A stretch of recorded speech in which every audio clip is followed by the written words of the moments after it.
აი მე მახსოვს ესეთი არხი არსებობდა Real TV, რომელიც აფრქვევდა ზიზღს, ბოღმას და აი ყველაფერი იმას, რაც ყველაფერი საშინელია. საღამო მშვიდობის არ იყო გადაცემა გახსოვთ 90-იანებში. მახსოვს.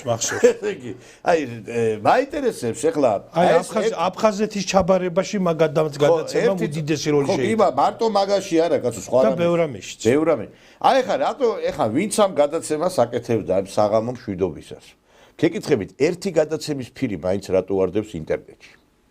არა, რატო ვარდებს? ეხლა ეს გადაცემა გადიოდა ძალიან ინტენსიურად, მე ვფიქრობ, რა ვიცი, ყველა დღე იყო თუ კვირაში რამდენჯერმე იყო. ნანა ჯაფარიძე და მამუკა არეშიძე უძღვებოდნენ. ხო, ეხლა ხო და რატო ვარდებს ეს ინტერნეტში? თქვენ ხო კაი საქმეს აკეთებდით, მეგობრებო. რატო ვარდებს ეს გადაცემა? არა, თქვენ თუ თქვენი წარსულის არ გწვენია, დადეთ ეს გადაცემის ისინი, რა ქვია, ჩანაწერები. ინტერნეტში ეხლა ყველაფერს მოიძიებ, მაგალითად ეხლა მე ჩემი განვლილი ცხოვრების ამწვენია, ჩემი ყველა გადაცემა დავს ინტერნეტ სივრცეში, ყველა აბსოლუტურად. სადაც კი და არ ვიცი, დასამალი არ უნდა გქონდეს არაფერი. არც მე არაფერი მაქვს დასამალი. ხო, აი Real TV, რომელიც გადიოდა, Real TV-ს ეგრეთ წოდებული გუნდები რო სხვადასხვა ფლანგებზე არის, იმიტომ მიდი ჩვენი საქმე კარგად. და აი ეს Real TV-ს ხალხი არის დღეს TV პირველში, ეხლა ეს ქალბატონიც, რომელიც ეხლა კითხავებზე გველაპარაკება, ადამიანების საქმეებს არჩევს, ვინ კორუფციაშია ჩართული, ვინ არა და მოდით რა მკითხავებს მიაწექით ისევე რა. ეს უფრო გამოგდიოდა და უფრო გვახალისებდით უფრო. ფარული კამერით მიეკითხა ამ ადამიანებისთვის, ვისაც ბიზნესმენის პოლიტიკური მომავლის განჭვრეტა შეეძლო.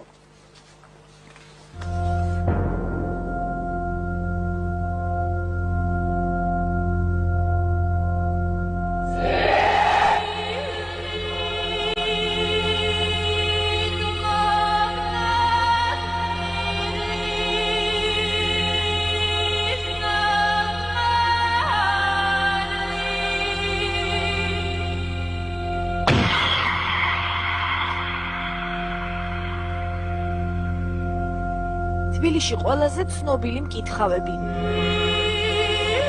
ექსტრასენსები და წინასწარმეტყველები Real TV-მ ფარული კამერით მოიარა. პასუხისგაცემა ყველას ერთ კითხვაზე მოუწია: რა მომავალი აქვს ბიძინა ივანიშვილს ქართულ პოლიტიკაში?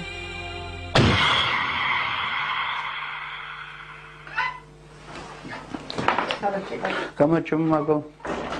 კარგად, მადლობა მეეთებში. ხო, მე ეთებში ღმერთთან. ბატონო, გრაი ამ ადამიანის მომავალი თუ შეგიძლიათ რამენაირად განჭვრიტოთ? ედგარ მამედოვს მომავლის განსაჭვრეტად და სხვადასხვა დაავადების სამკურნალოდ ყოველდღიურად ასობით ადამიანი აკითხავს. მათ შორის არიან პოლიტიკოსებიც. მამედოვმა პოლიტიკური მარცხი ოპოზიციაში წასულ ნინო ბურჯანაძესაც უწინასწარმეტყველა.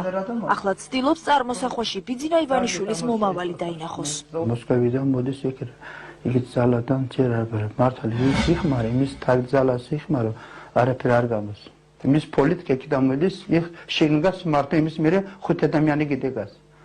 ორი ხალი განგას 5 ადამიანი. ხო, ერთი ხალი გიდეგას. და ორი მოსკოვშია. იქიდან ფასტიანი ანგარში მოგვანა და იქ ხალხის პოლიტიკის პისა. ეს სამი თბილისში? ხო. ამ სამიდან ხალია ერთ-ერთი. ერთი ხალი ხო.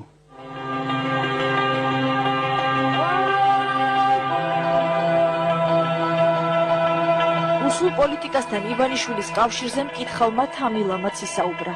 მას შემდეგ რაც მისივე მითითებით მარცხენა ხელით შესმული ყავის ჭიქა გადავატრიალეთ. სამი პიროვნება ყავს გარშემოში. თავის გარშემოში. საქართველოში? საქართველოში არა, საქართველოში არა. საქართველოში უნდა, მაგრამ არა, ეს საქართველოში ესენი არ არიან.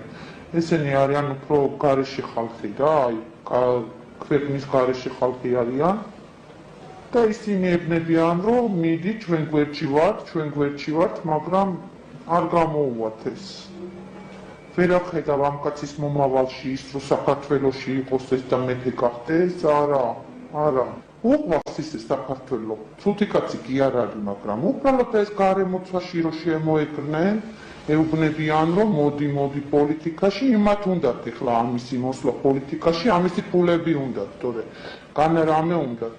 შენ გენაცვალე ამისი ახლობელი ნათესავი ხარ ალბათ არა, მოხვედი იმიტომ რომ გაიგო ეს ამბები, ამისი სიკეთე გაინტერესებს, როგორ იქნება ამისი მდგომარეობაში. ამ კაცს ფულის კეთება შეუძლია, კარგად შეუძლია. ბიზნესი რამე აწყობილშია, ყველაფერი კარგად იცის. ამან პოლიტიკაში არ უნდა მოვიდეს, იმიტომ რომ ამისი ბოლო თუდად იქნება მერე რა, არ გაუმართლებს პოლიტიკაში და რაც აქ იმასაც დაკარგავს მერე. Დავძანდით. ამილას მსგავსად მაიასაც ივანიშვილის ახლო ნათესავები ვეგონით. ამიტომ ოლიგარქთან უმეტესად რჩევები დაგვაბარა. წინასწარმეტყველს გაპოლიტიკოსებული ბიზნესმენის პოლიტიკური წარუმატებლობის მთავარ მიზეზად მისი გარემოცვა ეჩვენება. ამბობს, რომ სასახლის კარზე მიღებული პარტიები და პოლიტიკოსები მხოლოდ ოლიგარქის ფინანსური რესურსით არიან დაინტერესებული. Мало говорит. Он всегда мало говорил и делом занимался. Он никому не показывал себя. И вдруг, когда он был, я тогда говорю, а с этим методом я говорю, она с кем с вами говорится. Она сказала, она сама научила ты сама. А он да упал მისად დღეს ესეთი ხალხი დაგალებს. ეს იყონე წელს არ დაგალებინებენ. მე გულისხმობ. თაშოს. კობა დავიქაშოს. მე გულისხმობ ციტიებს. მე გულისხმობ.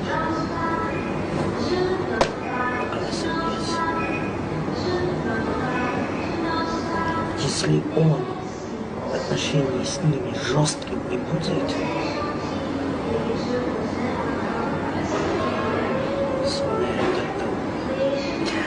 Да. Они хотят ее деньги.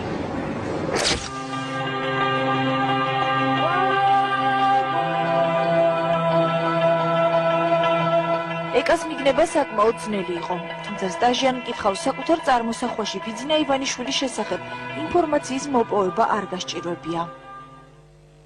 Აი, რუსეთის მხარიდან მოდის ეს პიროვნება უფრო. როგორც მოვიდა, ისე მიდის 9 რო შევიდეს და ავდეს 9 ან 10 ბუდი. იმათიდან 9 ისე და 1 მტერი.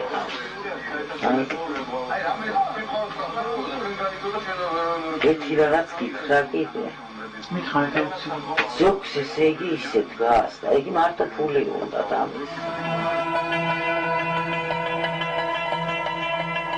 ლატვიელი ბაიბა არაერთი ტელეშოუს მონაწილე იყო. მეტი ობიექტურობისთვის არც მან და არც დანარჩენმა რესპონდენტებმა კამერის არსებობის შესახებ არაფერი იცოდნენ. ლატვიელმა ექსტრასენსმა ბიძინა ივანიშვილის ფოტოს თვალებში ჩახედა და ყველაზე კარგად მისი პიროვნული თვისებები დაინახა. Ну, знаете что, в его глазах он все время что-то боится. У него постоянный страх, какой-то патологический страх, только непонятно, почему это страх. Человек спокойный сам по себе, но внутри очень нервный.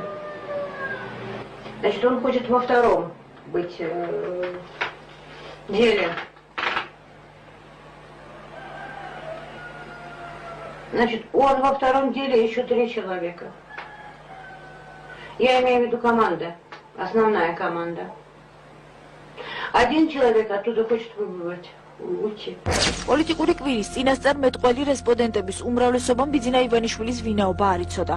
თუმცა კარინამ ის ფოტოს დანახვისთანავე იცნო. Ну, это же политика. აღმოჩნდა, რომ მისი პოტენციური ამომრჩეველია, თუმცა უხილავი ძალები კარინას მონდომების მიუხედავად მის ფავორიტს წარმატებას არ უწინასწარმეტყველებენ. Я вокруг него не вижу таких стопроцентных друзей. Иногда его очень легко сбить с дороги. У него у самого есть большие сомнения. Он очень сильно разочарован. Он хочет прийти к власти, но слишком сильные конкуренты.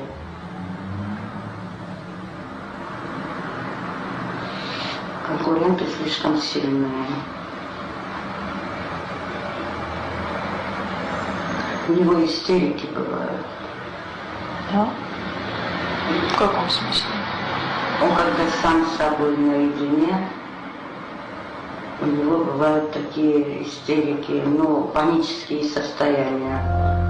Real TV-ს 6-ვე რესპონდენტმა საკუთარი პროგნოზის გამართლება უახლოესი 8 თვის განმავლობაში ვარაუდა.